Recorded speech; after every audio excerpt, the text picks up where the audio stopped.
अस्सलाम वालेकुम। हम लोगों ने जनरल पैथोलॉजी आज शुरू करनी है। जनरल पैथोलॉजी में पेज नंबर 186 है, चैप्टर नंबर 12 है। पहला पॉइंट है 308। तो 308 में वो ये बताता है कि ऑर्गन जिसकी सबसे कम चांसेस होते हैं इन्फाक्शन के, वो कौन सा होता है? लिवर होता है। लिवर क्यों होता है? क्योंकि इसके अंदर आपके पास ड्यूल ब्लड सप्लाई होती है, ठीक है। और जो रेड इन्फार्क्ट होता है ना, रेड इन्फार्क्ट आपके पास कॉमनली वहाँ पे बन रहा होता है जहाँ पे मल्टीपल सप्लाईज होती हैं ब्लड की। और मल्टीपल सप्लाईज किन किन ऑर्गन्स में होती है? लिवर, लंग, इंटेस्टाइन और टेस्टिस में, ठीक है। इसका निमोनिक है लेट, ठीक है, LIT। तो L दो है इसमें, लंग, लिवर और इंटेस्टाइन और टेस्टिस। यहाँ पे आपके पास रेड इन्फार्क्ट्स बनते हैं। जबकि आपके पास जो पेल इन्फार्क्ट्स है, पेल इन्फार्क्ट्स आपके पास वहाँ पे सॉलिड ऑर्गन से बनते हैं जहाँ पे सिंगल ब्लड सप्लाई होती है। और सिंगल ब्लड सप्लाई किन किन ऑर्गन्स में होती है? आपके पास हार्ट में, किडनी में और स्प्लीन में, ठीक है। फिर आपके पास MCQs में आ जाते हैं। Patient was diagnose to have pale infarct in which of the following condition occur. तो पेल इन्फार्क्ट आपके पास एम्बोलस या स्ट्रोक के अंदर होता है, ठीक है। इस्कीमिक स्ट्रोक में एम्बोलस अगर आपके पास आर्टरी की ब्लॉकेज कर देगा तो आपके पास वहाँ पे पेल इन्फार्क्ट हो जाएगा। फिर वही आ जाता है कि जो रेड इन्फार्क्ट्स हैं वो आपके पास कहाँ पे होते हैं? जहाँ पे डबल सर्कुलेशन होती है। Haemorrhagic infarct most typically is present in which one of the following. तो आपके पास वो फिर lung with pulmonary thrombo embolism, यानी कि अगर पल्मोनरी थ्रोम्बो एम्बोलिज्म हो जाए तो लंग के अंदर आपके पास रेड इन्फार्क्ट्स बनते हैं, ठीक है। फिर आपके पास निक्रोसिस आ जाते हैं कि जो ब्रेन के अंदर निक्रोसिस होती है वो हमें पता है कि लिक्विफैक्टिव निक्रोसिस होती है। जो सॉलिड ऑर्गन्स होते हैं जैसे किडनी, हार्ट या एड्रीनल ग्लैंड्स, वहाँ पे आपके पास क्या हो रहा होता है? कोगुलेटिव निक्रोसिस हो रही होती है, ठीक है। जबकि जो टीबी होता है, टीबी हमें पता है केशियस निक्रोसिस करवाता है। पैंक्रियाटाइटिस में हमारे पास एंजाइमेटिक फैट निक्रोसिस होती है, जबकि ब्रेस्ट के अंदर आपके पास ट्रोमेटिक फैट निक्रोसिस होती है। फिर पोलियार्ट्राइटिस निडोजा या कोई भी वास्कुलाइटिस जौन सी होती हैं उनके अंदर आपके पास फिब्रिनॉइड निक्रोसिस होती हैं। सार्कोइडोसिस के अंदर हमें नॉन केजिएटिंग ग्रैनुलोमास मिलते हैं। गमेटस नेक्रोसिस आपके पास सिफिलिस में होती है। मीडियल नेक्रोसिस यानी कि जो ट्यूनिका मीडिया है उसकी नेक्रोसिस आपके पास आयोटिक डायसेक्शन में हो रही होती है। ड्राई गैंग्रीन में आपके पास कोगुलेटिव नेक्रोसिस होती है, जबकि वेट गैंग्रीन के ऊपर उसके ऊपर सुपरेशन हो जाती है और सुपरेशन से आपके पास फिर वो लिक्विफैक्टिव नेक्रोसिस में बदल जाता है, ठीक है, जो कोगुलेटिव नेक्रोसिस है। फिर आपके पास MCQs आ जाते हैं। फिब्रिनॉइड नेक्रोसिस हमने पढ़ा था कि सारी वास्कुलाइटिस के साथ एसोसिएटेड होती हैं। तो पोलियार्ट्राइटिस निडोजा में आपके पास फिब्रिनॉइड नेक्रोसिस होगी।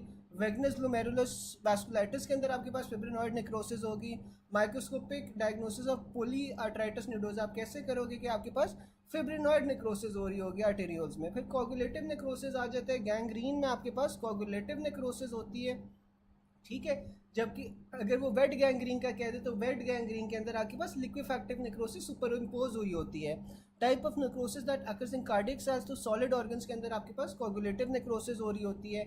MI का पेशेंट अगर डाइड, ऑटोप्सी में आपको कोगुलेटिव नेक्रोसिस और न्यूट्रोफिल्स मिल रहे हैं, तो न्यूट्रोफिल्स आपको 24 आवर्स के अंदर अंदर मिलते हैं, फिर वो बाद में मैक्रोफेजेस के अंदर कन्वर्ट हो जाते हैं।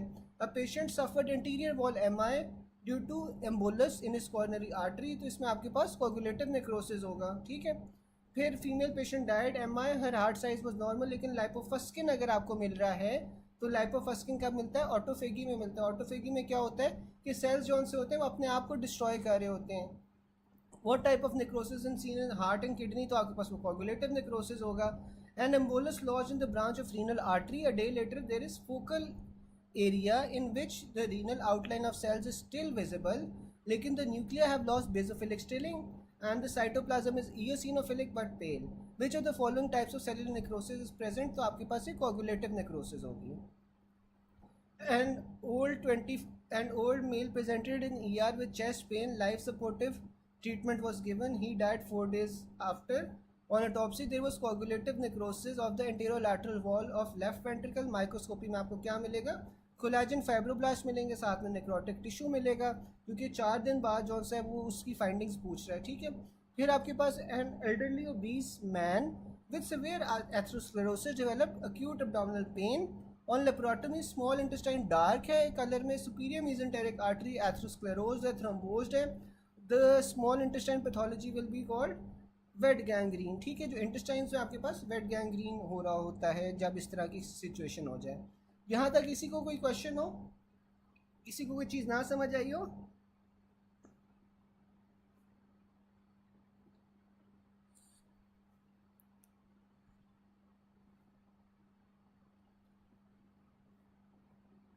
गैस यहाँ तक किसी को कोई चीज़ ना समझ आई हो?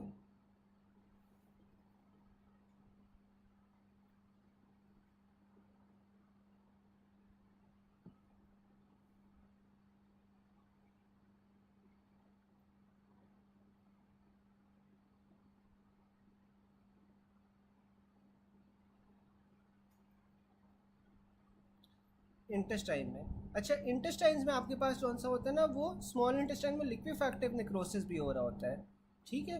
लेकिन यहाँ पे सिनेरियो देखो इस तरह का है कि small intestine dark purple colour में है, ठीक है। और डार्क पर्पल जौन सा होता है नॉर्मली इस तरह की जो सिचुएशंस होती हैं ना, जहाँ पे आपके पास एथ्रोस्क्लेरोटिक प्लंज है, मीजेंटेरिक वेन प्रेजेंट पेटेंट हो, और ये जो डार्क पर्पल अपेयरेंस होती है ना, दैट इज़ अमूमन एसोसिएटेड विद वेट गैंग्रीन्स, ठीक है। तो यहाँ पे प्रॉबली मुझे ये लगता है कि आपके पास जौन सा है ना, वो ऑप्शन भी नहीं होगा, एक तो लिक्विफैक्टिव नेक्रोसिस का, दूसरा ये कि सिनेरियो के अंदर जौन सा है ना, जो डार्क पर्पल कलर है वो आपके पास वेट गैंग्रीन को पॉइंट आउट कर रहा है, ठीक है। तो ये दो वजह हैं।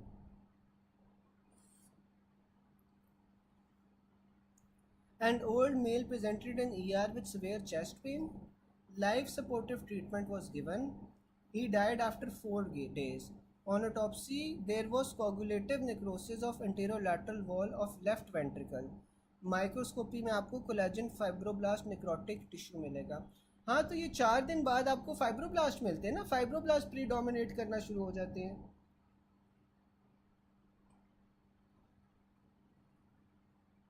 यार ये एमसीक्यू, ये उस दिन मैंने आपको टेबल भेजा तो था। वेट करो, मैं आपको दोबारा से टेबल भेज देता हूँ और दोबारा से हम कर लेते हैं, एक सेकेंड मुझे देना, मैं दोबारा से टेबल भेज देता हूँ, वो दोबारा से हम कर लेते हैं।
अच्छा गाइज, ये देखिए मैंने ग्रुप के अंदर ना टेबल भेजा है। अब अगर आप टेबल में देखो तो आपके पास पहले 4 घंटे के अंदर आपके पास ना कोई इस तरह के चेंजेस नहीं आते, ना ग्रॉस ना माइक्रोस्कोपिक।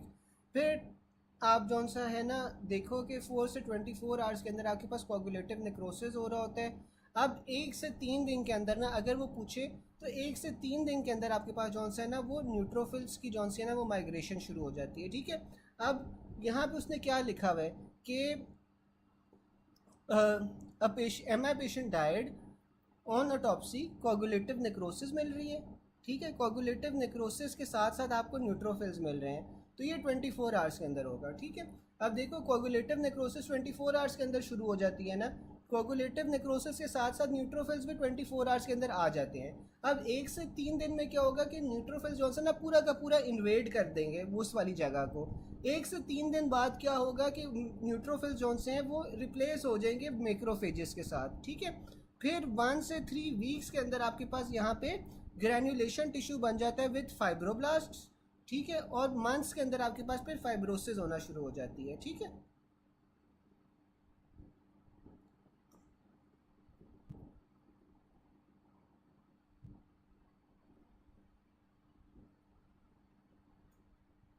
गाइज टेबल देख लिया सारों ने, सबको समझ आया?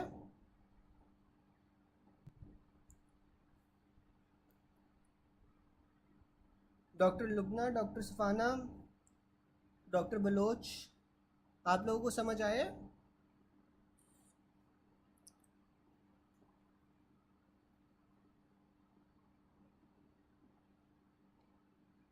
अब सबको समझ आ गया, आगे चले।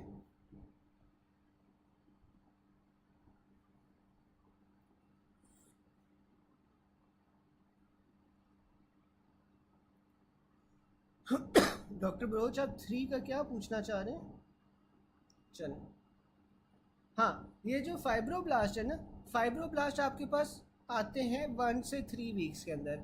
अब अगर आप ये वाला सवाल पूछ रहे हो कि and old male presented ER with severe chest pain, life supportive treatment was given, he died after 4 days, ठीक है। ऑन ऑटोप्सी आपको कोगुलेटिव नेक्रोसिस मिल रही है, ठीक है, coagulative necrosis of the anterolateral wall of ventricle. तो माइक्रोस्कोपी के अंदर आपके पास कोलेजन फाइब्रोब्लास्ट आ जाते हैं नेक्रोटिक टिश्यू के साथ। हाँ, तो ये जो आपके पास फाइब्रोब्लास्ट है ना, फाइब्रोब्लास्ट वैसे 1 से 3 दिन बाद ही आते हैं, आप सही कह रहे हो, लेकिन आई थिंक इसमें ना जौन सा है आपके पास सिनेरियो में सही तरह ऑप्शंस नहीं अवेलेबल। आप लोग एक बार ना ये एमसीक्यू जौन सा है वो फेसबुक वाले ग्रुप पे जाके देख लेना कि इसमें बाकी ऑप्शंस क्या थी।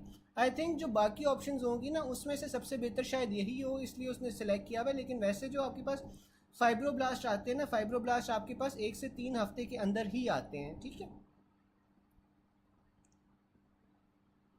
देखो, क्योंकि फाइब्रोसिस जौन सा होता है ना वो एक लॉन्ग टर्म प्रोसेस होता है, जिसमें आपके पास जौन सा है ना क्या नाम है, फाइब्रोब्लास्ट बनते हैं, फाइब्रोब्लास्ट आते हैं, उसके बाद फाइब्रोसिस होना शुरू हो जाती है, पूरा का पूरा स्कार टिश्यू डेवलपमेंट होती है। तो ये एक लंबा प्रोसेस होता है, ये अमूमन 4 दिन के अंदर नहीं शुरू होता, ठीक है, इसमें टाइम लगता है। तो आई डोंट नो अब इसमें क्या सिनेरियो होगा, लेकिन ये आप लोग ना एक बार एमसीक्यू और उसके साथ ऑप्शंस देख लीजिएगा। फिर हमारे पास लिक्विफैक्टिव नेक्रोसिस आ जाता है। A patient with hemiplegia, CT scan shows ischemia of brain. तो आपके पास कौन सा नेक्रोसिस है? आपके पास वो liquefactive necrosis.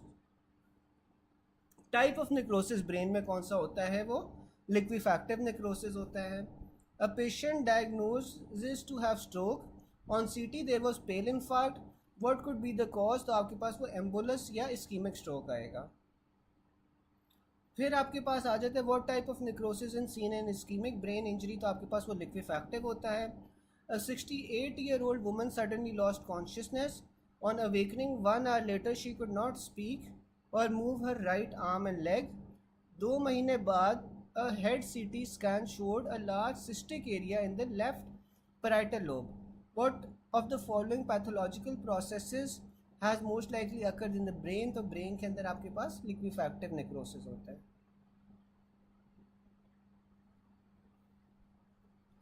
Fibrinous pericarditis, fibrinous pericarditis में ना आपके पास जौन सा होता है वो, देखो जो आपके पास पेरिकार्डियल लेयर होती है ना, पेरिकार्डियल लेयर के अंदर एक जो आपके पास पेरिकार्डियम होती है, पेरिकार्डियम की चंद लेयर्स होती हैं, ठीक है।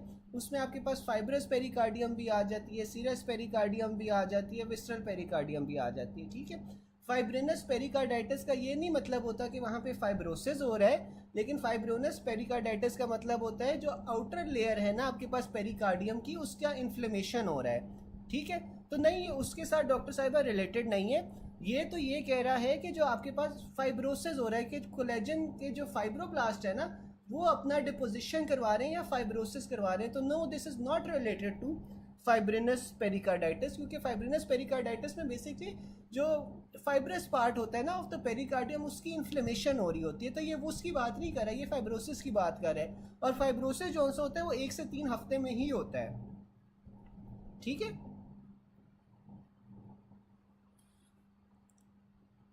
फिर आपके पास फैट नेक्रोसिस आ जाता है। A patient with pain in abdomen radiating to back, serum lipase raise, type of necrosis present in the mesentery lying in front of the organ. तो ये आपके पास क्या है?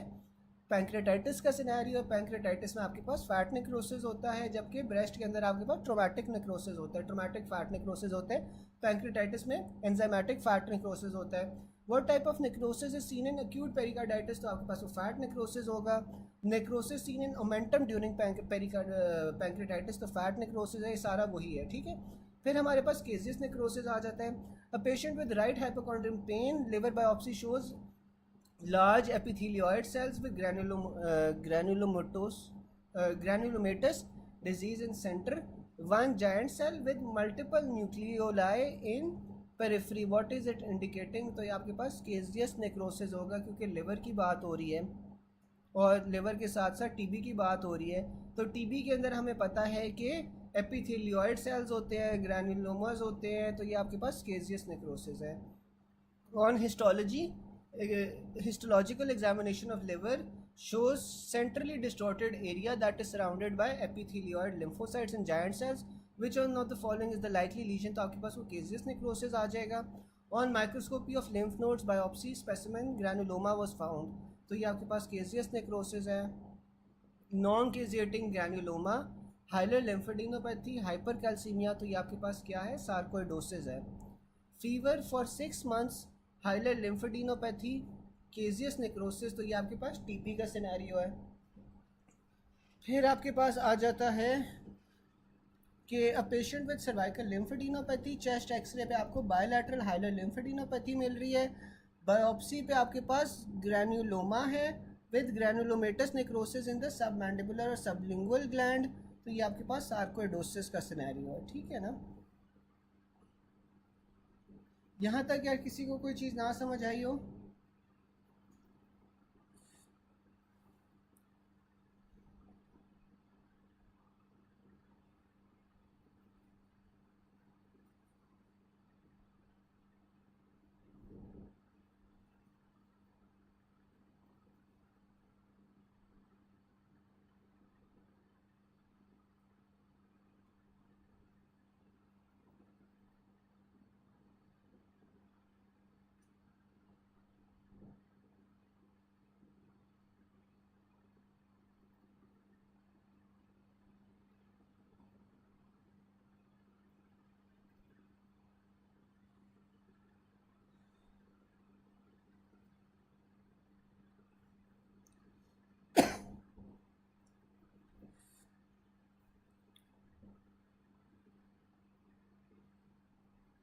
फिर आपके पास गमेटस नेक्रोसिस आ जाता है। जो गमेटस नेक्रोसिस है वो आपके पास सिफिलिस के अंदर हो रहा होता है। एक सेकेंड यार, मैं पानी पी लूँ ज़रा।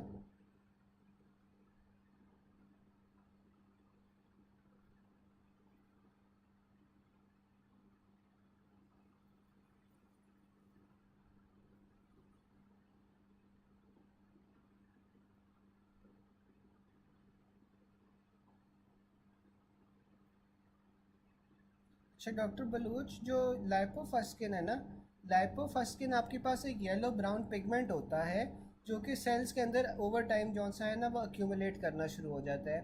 ये जब भी आपके पास सिनेरियो आता है ना, ये सिनेरियो आपके पास नॉर्मली ये हार्ट से रिलेटेड में आता है कि हार्ट के अंदर वैसे ही न्यूरॉन्स में भी प्रेजेंट होता है और हार्ट में प्रेजेंट होता है। ठीक है?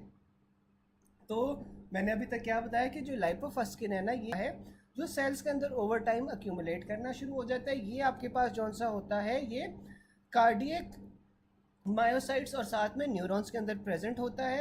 ये जौन सा है ना, जैसे जैसे आप एज करते जाते हो सेलुलर डैमेज होता है, तो आपके पास जो लाइपोफस्किन है ना वो ज़्यादा आना शुरू हो जाता है। इससे आप ना वेयर एंड टेयर पिगमेंट भी कहते हैं। ठीक है?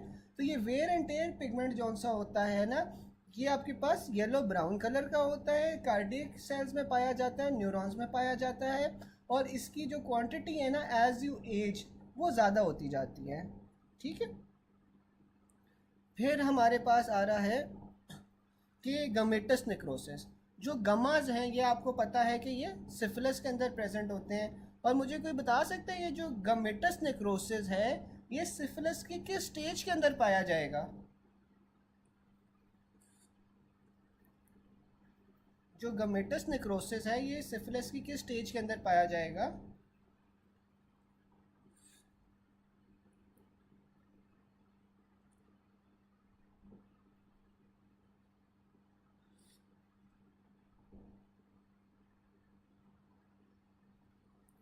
गमेटस नेक्रोसिस सिफिलिस की किस स्टेज में पाया जाता है?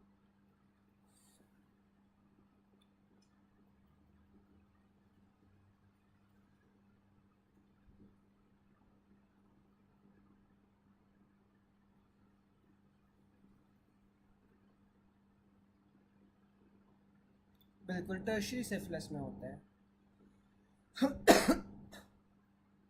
Aneurysm is localized abdominal dilation of blood vessels.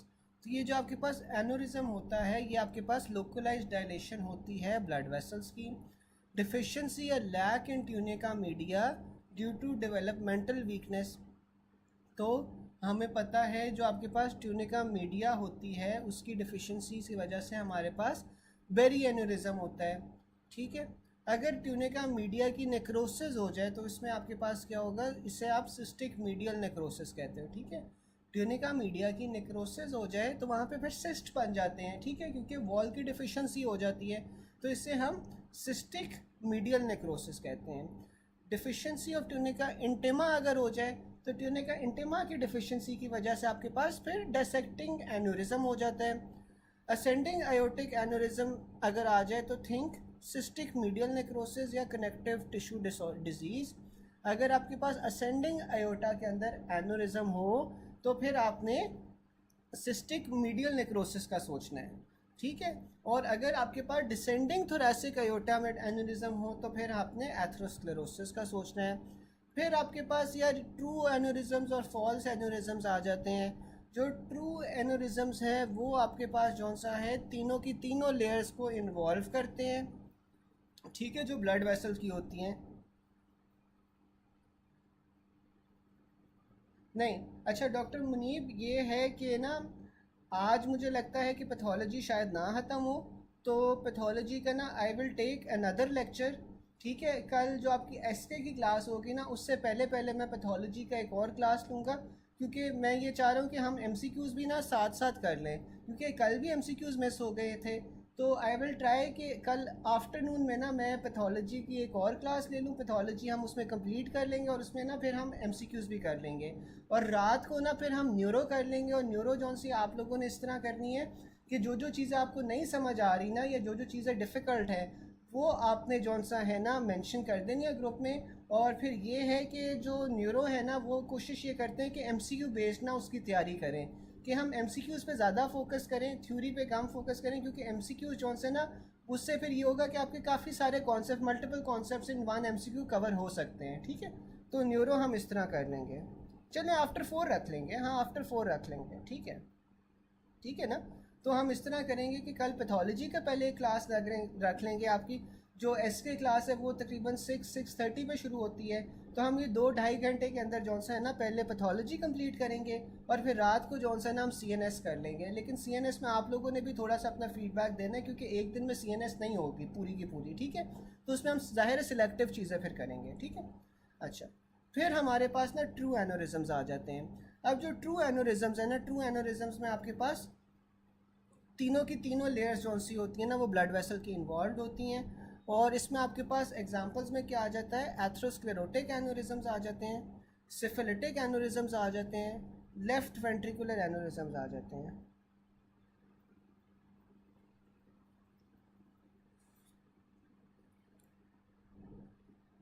चले न्यूरो को 2 दिन में कर लेंगे, न्यूरो को 2 दिन में कर लेंगे। We can manage 2 days because हम ऑलरेडी स्केड्यूल से आगे चल रहे हैं, तो हम 2 दिन में कर लेंगे। चले 2 दिन में कर लेंगे, बेफिक्र हैं आप। ठीक है, 2 दिन में हो जाएगा। लेकिन उसके लिए 2 दिन के अंदर भी करने के लिए हम फिर भी पूरा नहीं कर सकते, हम उसमें भी एमसीक्यू बेस्ड तैयारी करेंगे। तो आप लोगों ने जौन सा ना उसमें ज़्यादा आप लोगों की इंटरेक्टिवनेस चाहिए होगी। ठीक है, चलें अभी इस क्लास की तरफ आ जाएं, ये हम ख़त्म करते हैं। पहले जो ट्रू एनोरिज्म्स होते हैं ना, ट्रू एनोरिज्म्स आपके पास तीनों की तीनों लेयर्स को इन्वॉल्व करते हैं। ठीक है, ट्यूनिका मीडिया, एंटेमा और एडवेंटिशिया।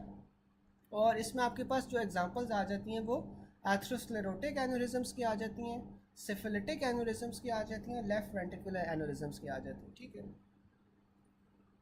अब इसमें आपके पास 2 टाइप्स की होती हैं, एक सेक्युलर टाइप होती है और एक फ्यूजिफॉर्म टाइप होती है। अगर आप लोगों को याद हो तो मैंने ग्रुप के अंदर पिक्चर भी भेजी थी जिसके अंदर आपको सेक्युलर और फ्यूजिफॉर्म एन्यूरिज्म्स का ना फ़र्क बताया हुआ था। तो जो आपके पास सेक्युलर एनोरिज्म्स है ना, ये आपके पास स्फेरिकल आउट पाउचिंग होती है और ये आपके पास खाली एक पोर्शन को इन्वॉल्व कर रहे होते हैं।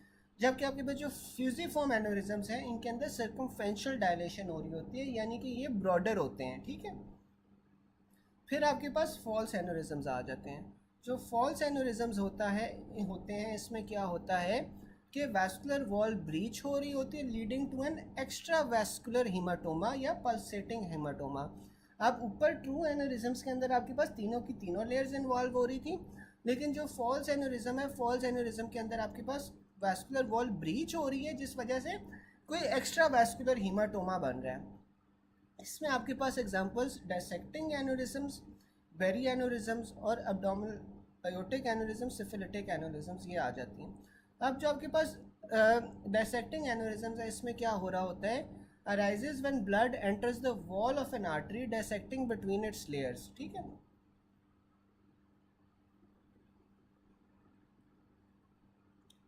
डॉक्टर मुबारक ये सारी चीज़ें ना क्लास के बाद हम लोग डिस्कस कर लेते हैं, अभी ये जो ऑलरेडी पढ़ है ये पहले पढ़ लें। जो डायसेक्टिंग एन्यूरिज्म्स है ना, डायसेक्टिंग एन्यूरिज्म्स में क्या हो रहा है कि आपके पास जो ब्लड है वो वॉल ऑफ आर्टरी के अंदर एंटर कर जाता है। इसमें एग्जांपल आपके पास आयोटिक डायसेक्शन की आ रही होती है। आयोटिक डायसेक्शन जो सी है is associated with hypertension, bicuspid aortic valve और इनहेरिटेड कनेक्टिव टिश्यू डिसऑर्डर जैसे कि मार्फन सिंड्रोम। ये प्रेजेंट कैसे करता है, टेयरिंग चेस्ट पेन के साथ, सडन ऑनसेट होती है, रेडिएटिंग टू द बैक। इसमें अनइक्वल बीपी होता है दोनों आर्म्स में। चेस्ट एक्सरे में आपको क्या मिलेगा, मीडियस्टाइनल वाइडनिंग मिलेगी। इसके अंदर क्या होता है, रप्चर हो सकता है। रप्चर में क्या होगा, पेरिकार्डियल टेम्पोनार्ड होगा, साथ में डेथ होगी। अब इसमें आपके पास दो टाइप्स आ जाती हैं डायसेक्टिंग एन्यूरिज्म में, स्टैंडफोर्ड टाइप ए और स्टैंडफोर्ड टाइप बी। जो प्रॉक्सिमल वाला होता है involves the ascending aorta, may extend to the aortic arch या फिर डिसेक्टिंग अयोटा। ट्रीटमेंट इसकी आपके पास सर्जरी आ जाती है। जो स्टैंडफोर्ड टाइप बी होती है ये डिसेंडिंग अयोटा को इन्वॉल्व करती है या फिर आपके पास अयोटिक आर्च में आ जाती है। फिर आपके पास no ascending aorta involvement, ascending aorta नहीं स्टैंडफोर्ड टाइप बी में होती, और जो टाइप बी है ना उससे आप मेडिकली ट्रीट कर सकते हो। ठीक है, और ट्रीटमेंट कैसे होगी, बीटा ब्लॉकर से और वेजोडाइलेटर से होगी जो आपके पास ब्लड प्रेशर को कम कर रहे हैं। डॉक्टर कॉकब ऐसा है कि लाइपोफुस्किन का मैंने ये बताया था कि ये ना एक येलो ब्राउन पिगमेंट होता है। ठीक है, ये येलो ब्राउन पिगमेंट होता है जो आपको एज के साथ साथ ना मिलता है। अब इसे आप वेयर एंड टेयर पिगमेंट भी कहते हो क्योंकि एज यू एज ना वेयरिंग एंड टेयरिंग ज़्यादा होना शुरू हो जाती है, तो जिसकी वजह से लाइपोफुस्किन जो है ना आपको फिर मिलेगा। ये लाइपोफुस्किन आपको कहाँ पे मिलता है, जो नॉर्मली पेपर में आता है वो कार्डिक मसल्स के साथ या कार्डिक मायोसाइट्स के साथ एसोसिएटेड होता है, लेकिन वैसे ये न्यूरॉन्स के अंदर भी मिलता है।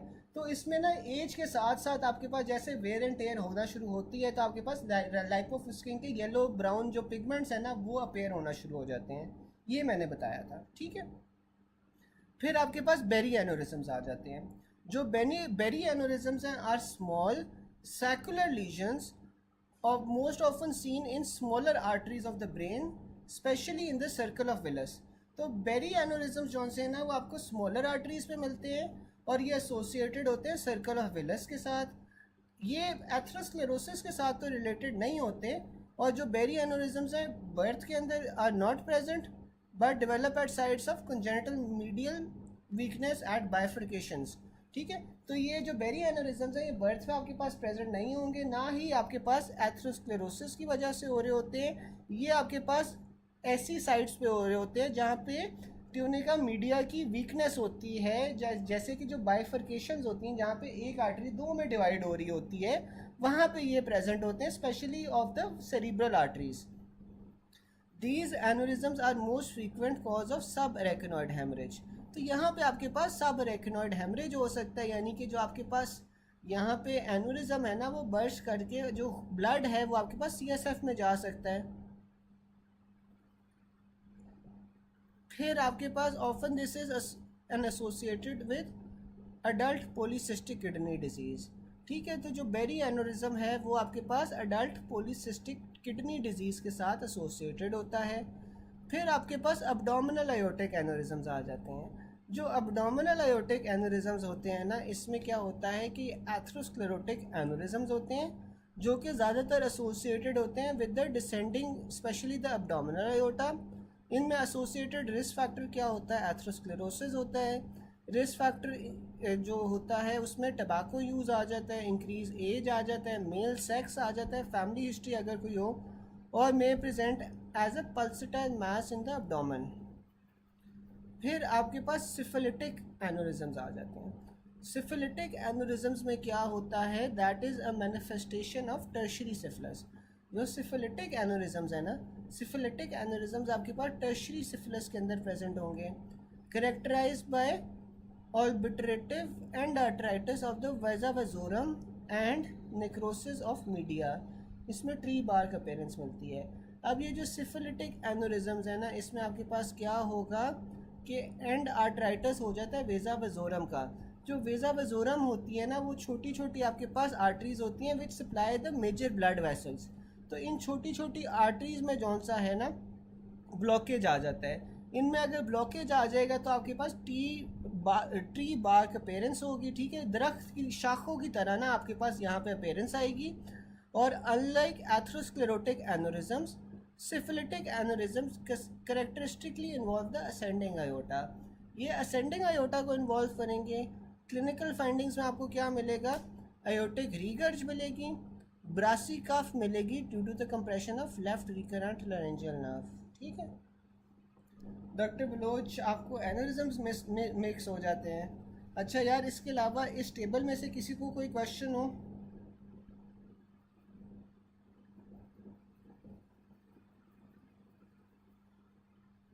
इस टेबल में से किसी को कोई क्वेश्चन हो?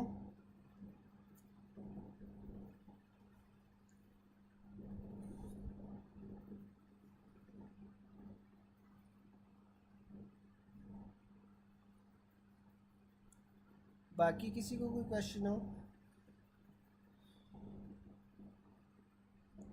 डॉक्टर बलोच, इस तरह है, अगर आपको एनोरिज्म्स कंफ्यूज हो जाते हैं ना, तो आपने एक काम करना है कि जो सारे, चले मैं बता देता हूँ। जो डॉक्टर बलोच, अगर आपको एनोरिज्म्स कंफ्यूज हो रहे हैं ना, तो उसके अंदर बेस्ट तरीका तो ये है कि आप ग्रुप में ना एक वॉइस रिकॉर्डिंग भेजो जिसमें आप इंडिविजुअली ना हर एनोरिज्म एक बार पढ़ के उसके कैरेक्टरिस्टिक्स पढ़ के आप अलहदा से समझाओ।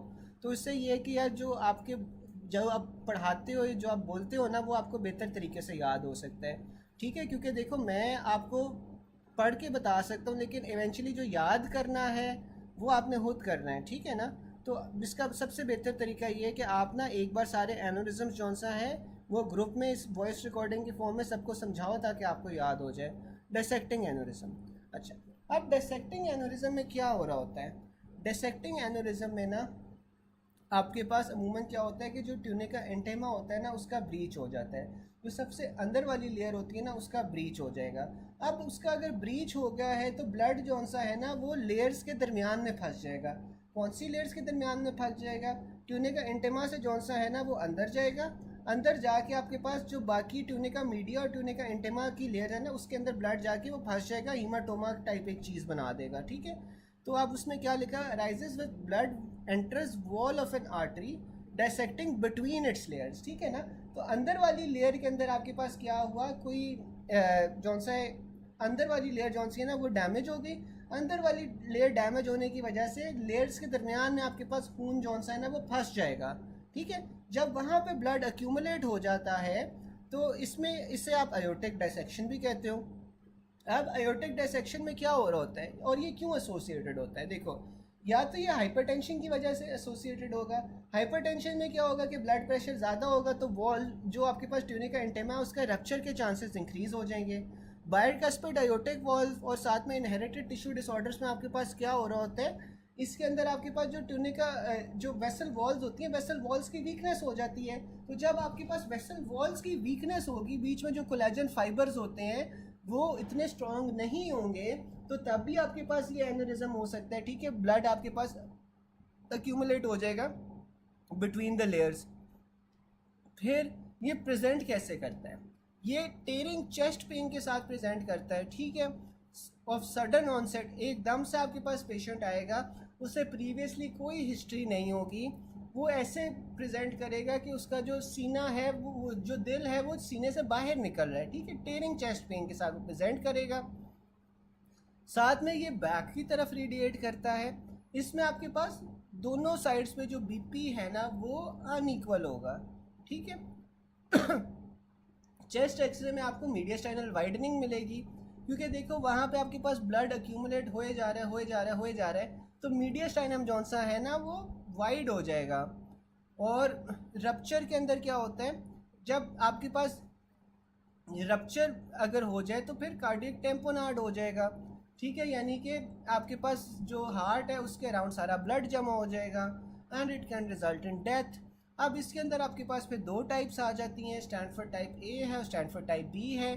जो स्टैंडफोर्ड टाइप ए है वो असेंडिंग आयोटा को नॉर्मली इन्वॉल्व करती है, जो टाइप बी है वो आपके पास डिसेंडिंग आयोटा को इन्वॉल्व करती है और साथ में आर्च ऑफ अयोटा को इन्वॉल्व कर सकती है या नहीं कर सकती, लेकिन इसमें असेंडिंग अयोटा की इन्वॉल्वमेंट नहीं होगी। ठीक है डॉक्टर अमील, समझ आ गया?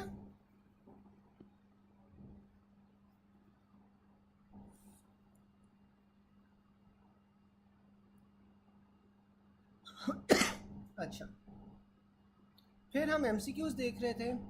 अ 50-year-old hypertensive with severe chest pain relating to back died। Autopsy पे आपको क्या मिलेगा? मीडियल नेक्रोसिस मिलेगा अयोटा का। Severe chest pain, patient died.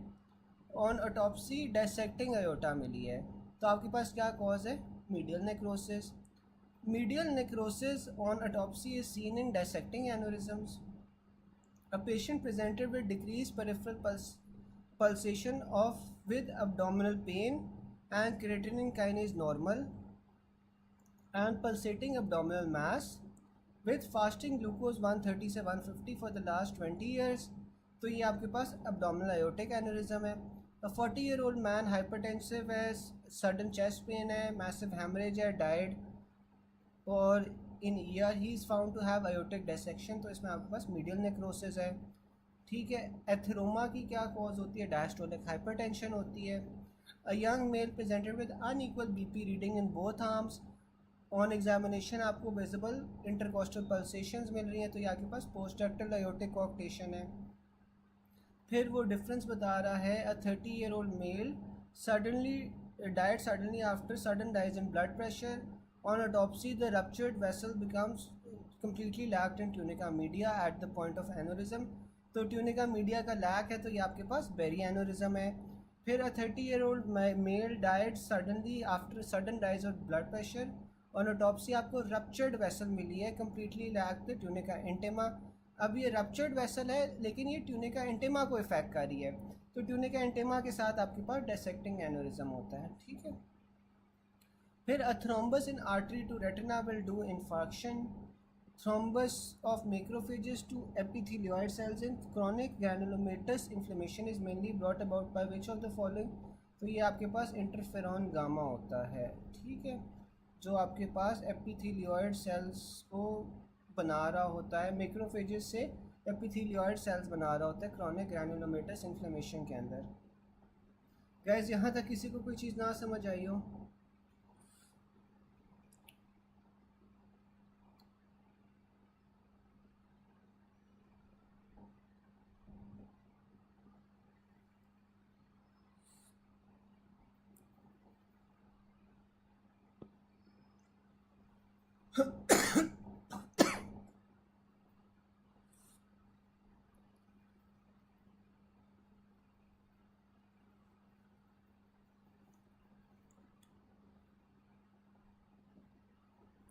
A patient presents with जी डॉक्टर बलोच, कुछ समझना है?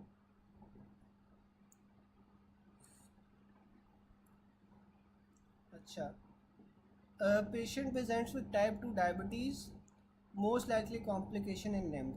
तो टाइप 2 डायबिटीज़ है तो सबसे कॉमन कॉम्प्लिकेशन क्या होगी?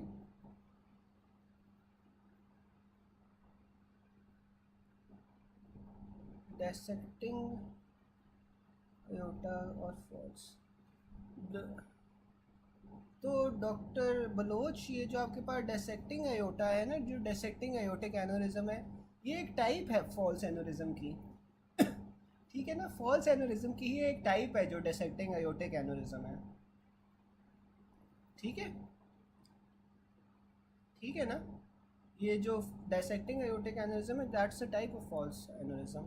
अच्छा, फिर हम ये कह रहे थे कि a patient presents with type 2 diabetes mellitus, तो इसमें कॉम्प्लिकेशन क्या होगी?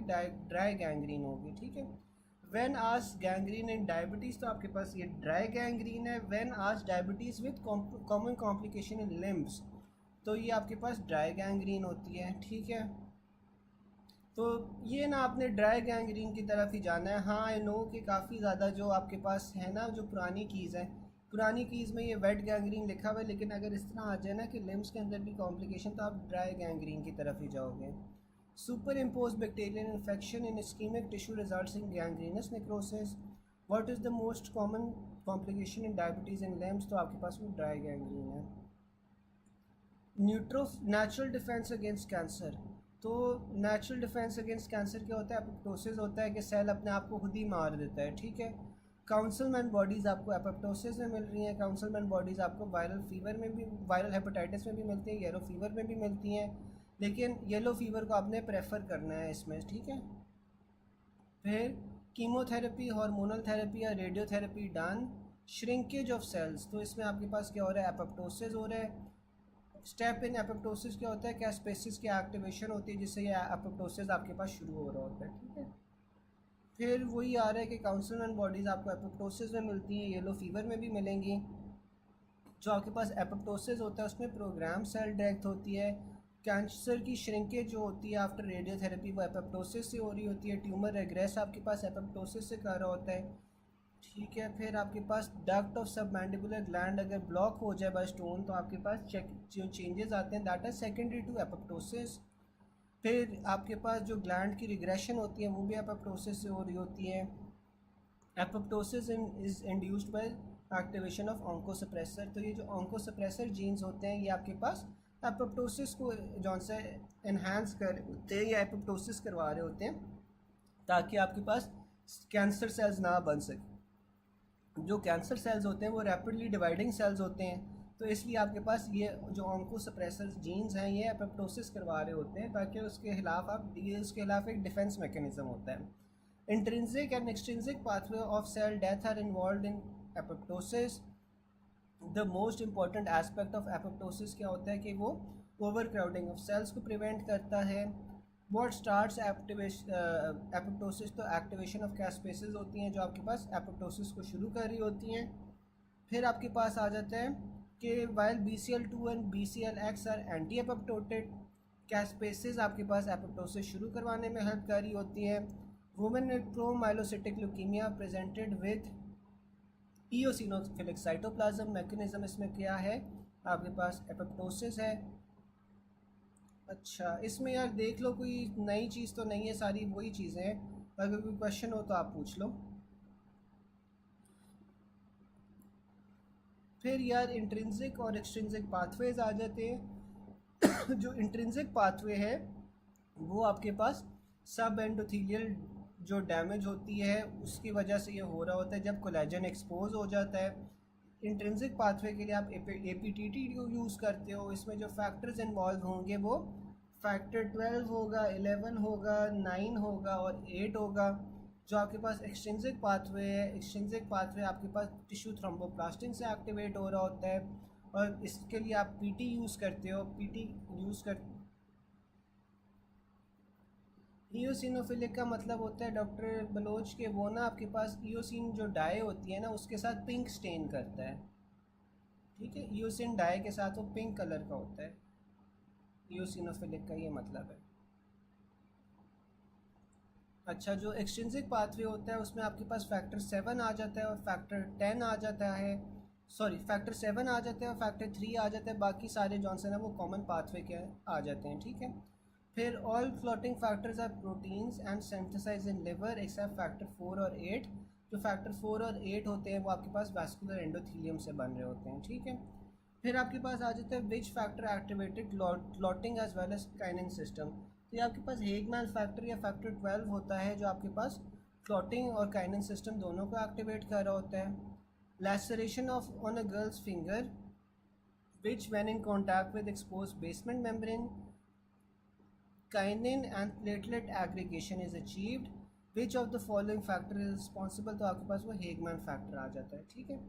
फिर आपके पास आ जाता है factor 8 is produced by endothelial cells. One scenario was all bleeding profile except PT prolonged. तो अगर पीटी प्रोलॉन्ग्ड है तो आपके पास फैक्टर 7 डिफिशिएंट होगा, क्योंकि फैक्टर 7 आपके पास एक्सट्रिंसिक पाथवे में होता है, साथ में पीटी भी आपके पास एक्सट्रिंसिक पाथवे को मेजर कर रहा होता है। क्रायो प्रेसिपिटेट के अंदर आपके पास फैक्टर 8 होता है, साथ में फैक्टर 13 होता है। Most important step in coagulation pathway क्या होता है, जो एंड वाला पाथवे एंड वाला स्टेप होता है जिसमें फाइब्रिनोजन फाइब्रिन के अंदर कन्वर्ट हो रहा होता है। विच of the following factors decrease during pregnancy, तो आपको पता है कि ये एंटी थ्रोम्बिन 3 जो सा होता है ये काम होता है प्रेगनेंसी में। Patient put on warfarin which is the first factor to be decrease, तो आपके पास फैक्टर 7 होता है क्योंकि इसकी सबसे छोटी हाफ लाइफ होती है। फाइब्रिन आपके पास स्टेबलाइज होता है फैक्टर 13 से, इसे फाइब्रिन स्टेबलाइजिंग फैक्टर भी कहते हैं। विच is the best source given for factor 9, तो फैक्टर 9 के लिए आपके पास फ्रेश फ्रोजन प्लाज्मा होता है। When factor 8 is not available तो आप क्रायोप्रेसिपिटेट दे सकते हो। एक्सट्रिंसिक और इंट्रिंसिक पाथवे जो से होते हैं वो मर्ज कहाँ पे करते हैं, स्टुअर्ट फैक्टर पे। कोई मुझे बता सकते हैं कि स्टुअर्ट फैक्टर किस फैक्टर को आप हम कहते हैं। Factor involve in endothelial injury आपके पास कौन से होते हैं, प्लेटलेट्स होते हैं। स्टुअर्ट फैक्टर कौन सा फैक्टर होता है, कोई बता सकता है?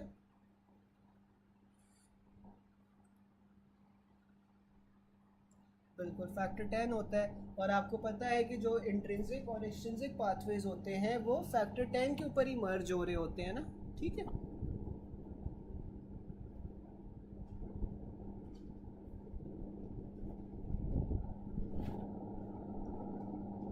फिर आपके पास आ जाता है कि विटामिन के डिपेंडेंट फैक्टर्स। तो जो आपके पास विटामिन के डिपेंडेंट फैक्टर्स होते हैं वो आपके पास 2, 7, 9, 10 होते हैं, ठीक है। तो ये आप इस तरह याद रख सकते हो, CS 1972 से याद रख सकते हो कि प्रोटीन CS 10972, ये आपके पास सारे के सारे जोन से होते हैं ना विटामिन के डिपेंडेंट फैक्टर्स होते हैं, ठीक है। अब विटामिन के डिपेंडेंट फैक्टर आपके पास प्रोथ्रोम्बिन यानी कि फैक्टर 2 होता है। PT is done in which, तो पीटी आप जॉइंटिस में करते हो। In a patient with obstructive jaundice there is a scenario, there is increase clotting time due to prothrombin deficiency, ठीक है। ऑब्स्ट्रक्टिव जॉइंटिस या कोई लिवर का डिजीज़ हो तो उसमें आपके पास क्लॉटिंग टाइम क्यों बढ़ता है, प्रोथ्रोम्बिन डिफिशिएंसी की वजह से। अ पेशेंट विद ऑब्स्ट्रक्टिव जॉइंटिस, ठीक है, व्हाट विल बी डिफिशिएंट, तो आपके पास वो प्रोथ्रोम्बिन इसमें डिफिशिएंट होगा। Also note that in vitamin के डिफिशिएंसी, विटामिन के डिफिशिएंसी में आपके पास जो ब्लीडिंग टाइम होता है वो नॉर्मल होता है, पीटी इंक्रीज़ कर जाता है, एपीटीटी भी इंक्रीज़ कर जाता है।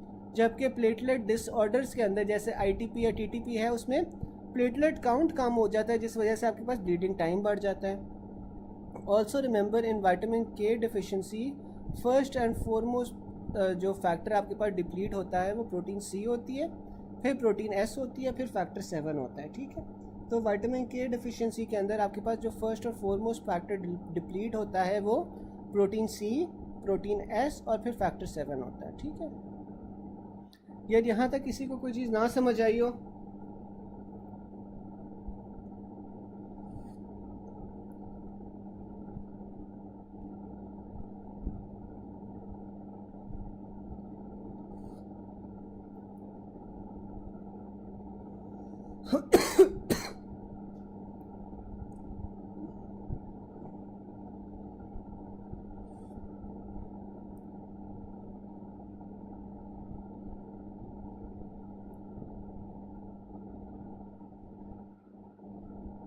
अच्छा, फिर आगे हमारे पास आ जाता है जो हेपरिन है ना वो एंटी थ्रोम्बिन 3 से काम कर रहा होता है।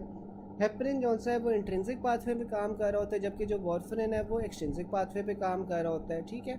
अब ये भी हमने पढ़ा था कि जो वॉर्फरिन है वो विटामिन के रिडक्टेज की एक्टिविटी को जो सा है वो इनहिबिट कर रहा होता है, ठीक है। और अब उसने क्या किया हुआ है कि हेपरिन जो सा है उसने निमोनिक बताया हुआ है, PT trainer made us did hip exercise while counting from 8 to 12। तो ये हमें पता है यार कि जौन सा एपीटीटी होता है ना, एपीटीटी आप इंट्रिंसिक पाथवे के लिए यूज़ करते हो, और इंट्रिंसिक पाथवे में आप लोगों को फैक्टर्स भी पता है कि सारे के सारे कौन से इन्वॉल्व होते हैं। और आपको ये भी पता है कि जो वॉर्फरिन है वो एक्सट्रिंसिक पाथवे पे एक्ट करता है और इसमें कौन से फैक्टर्स होते हैं, ठीक है। और ट्रू अबाउट वॉर्फरिन क्या होता है कि वॉर्फरिन आपके पास फैक्टर 2 को जौन सा होता है उससे इफेक्ट कर रहा होता है, ठीक है। टेस्ट फॉर ओरल एंटीकोगुलेंट, तो ओरल एंटीकोगुलेंट्स जो आप दे रहे होते हैं ना उसके लिए आप INR करवाते हो, ठीक है। How to monitor a patient on warfarin या ओरल एंटीकोगुलेंट, तो उसमें आपने आईएनआर को प्रेफर करना है ओवर पीटी, ठीक है। तो ओरल एंटीकोगुलेंट जब भी आ जाएंगे तो हमने आईएनआर को प्रेफर करना है, ठीक है। Also remember to monitor a patient on heparin, तो हेपरिन वाला आप एपीडीटी देते हो। एएफएफ वाली पेशेंट को आप आईवी हेपरिन दोगे। Heparin can be given as it does not cross the placenta while warfarin shouldn't, जब क्योंकि वो टेराटोजेनिक होता है। Warfarin toxicity treated by FFP, तो वॉरफ्रिन की टॉक्सिसिटी को आप एफएफपी के साथ ट्रीट करते हो। रिमेंबर दैट वॉरफ्रिन टॉक्सिसिटी आपके पास विटामिन के भी यूज़ हो सकती है, लेकिन विटामिन के जो सा होती है वो डिलेड इफेक्ट देती है, लेकिन जो एफएफपीज होते हैं वो आपके पास फ़ौरन इफेक्ट देते हैं, इमीडिएट इफेक्ट देते हैं। Heparin primarily works through anti thrombin 3। Heparin acts by binding to factor 10A and thrombin. Low dose heparin acts by inhibits activated factor 10। Heparin histamine और प्रोटीएज आपके पास मास्ट सेल से निकल रहे होते हैं। जो हेपरिन होती है वो क्लॉट्स की प्रोपगेशन को प्रिवेंट करती है, ठीक है। और बाकी आगे यही है, ठीक है। इसमें कोई क्वेश्चन हो तो आप लोग पूछ सकते हो। नेचुरल एंटीकोगुलेंट आपके पास हेपरिन होता है, और जो आपके पास नेचुरली फिब्रिनोलिटिक एजेंट होता है ना वो प्लाज्मिनोजन होता है, ठीक है। अब ये जो हेपरिन है ना ये एक एंटीकोगुलेंट है, यानी कि इसने थ्रोम्बोसिस को प्रिवेंट करना है, थ्रोम्बोसिस होने से बचाना है। जो प्लाज्मिनोजन है ना ये ऑलरेडी जो क्लॉट्स बने होते हैं उन्हें तोड़ने के लिए यूज़ होता है, ठीक है। ये दोनों में फ़र्क है। विच एंटीकोगुलेंट इज़ प्रेजेंट नेचुरली, तो आपके पास वो हेपरिन होता है। और नेचुरल फिर अगर वो ये पूछ ले कि थ्रोम्बोलिटिक कौन सा होता है, तो वो प्लाज्मिनोजन होता है जो थ्रोम्बस को तोड़ा होता है। In order for heparin to be an effective anticoagulant, naturally occurring inhibitor of clotting is required. The most likely inhibitor is antithrombin 3. Anticoagulants are contraindicated in thrombocytopenia क्योंकि उसमें ऑलरेडी आपके पास प्लेटलेट्स कम है। प्रेगनेंसी रिड्यूस्ड फैक्टर्स एंटीथ्रोम्बिन 3 आपके पास pregnancy के अंदर काम हो रहा होता है, ठीक है। यहाँ तक किसी को कोई क्वेश्चन हो?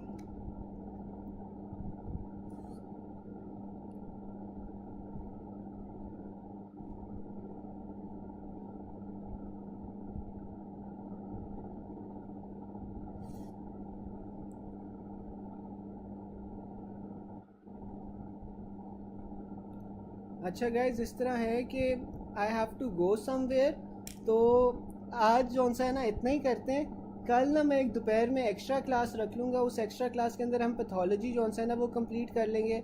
रात को हम सीएनएस कर लेंगे, और जिस तरह आपने कहा कि सीएनएस को 2 दिन देने हैं, हम सीएनएस को 2 दिन दे देंगे, ठीक है। लेकिन मैं आपको ये सारी चीज़ें जो है ना अभी कन्फर्म करके बता देता हूँ, ठीक है, कि कल जो सा हमारा स्केड्यूल क्या होगा और टाइमिंग्स क्या क्या होंगे, ठीक है। थर्ड लास्ट पॉइंट,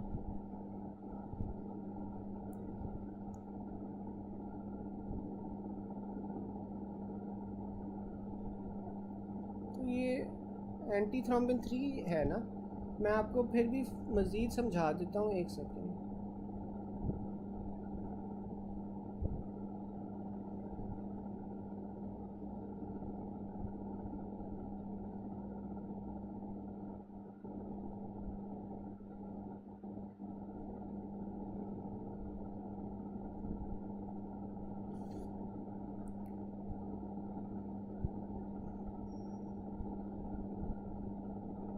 एक सेकेंड मुझे देना।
अच्छा, जो आपके पास एंटी थ्रो आपके पास जो हेपरिन होता है ना, हेपरिन जौन सा होता है वो एंटी थ्रोम्बिन को एक्टिवेट करता है, और जो एंटी थ्रोम्बिन है ना वो आपके पास फैक्टर 10A की इनहिबिशन करवाती है, ठीक है, उसे एक्टिवेट नहीं होने देती, ये बात है।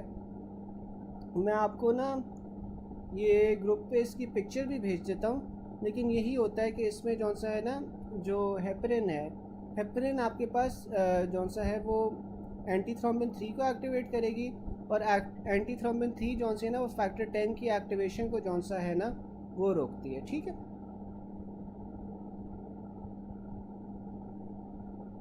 जी जी डॉक्टर मोहम्मद, आप सही बता रहे हो, यही आपके पास जौन सा प्रेगनेंसी के अंदर एंटी थ्रोम्बिन 3 भी कम होता है, फैक्टर 11-12 भी कम होते हैं, प्रोटीन सी और एस भी कम होते हैं, ठीक है, यही सारे काम होते हैं, ठीक है।